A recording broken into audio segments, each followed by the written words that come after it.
So, hello guys! For our today's video, papakita ko sa inyo ang mga ingredients ng soup. Kaya healthy yung mga Chinese kasi yung soup nila masasarap, tsaka healthy food. Hindi na nilalagyan ng mga asin, ng kung ano-ano, wala na. Yan lang, fresh lang lahat.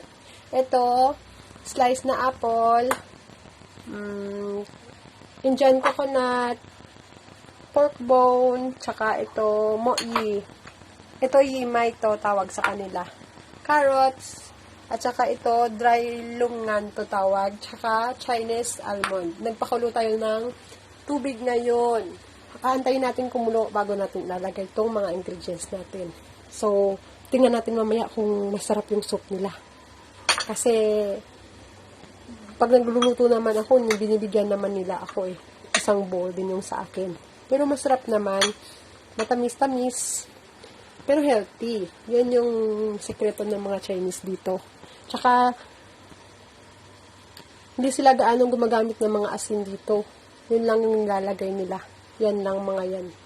O, tingnan nyo, walang asin, walang bitchin, walang kung ano-ano. Kaya malalakas sila, kahit na matanda na. Bago ko iluluto yung ating soup, hello guys! Welcome to my vlog! Tsaka shoutout din pala sa mga friend ko, yung friend ko dyan sa may Saudi Arabia, si Marichelle Robles. Tata, hello ta! Na-shoutout na kita, huwag ka nang magtampo.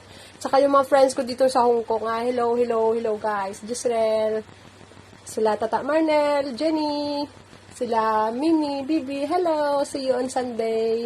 Tata Kudo, hello. Baka makalimutan kita mamaya eh. Magtatampo ka pa. So, ito na, nagkumulo na yung tubig natin. Ilalagay na natin yung ating soup. So, ito na guys, ang ating soup. O, ayan na. Masarap. Tikman natin yan. Ang sarap niyan. Tamis-matamis yan kasi may apple siya.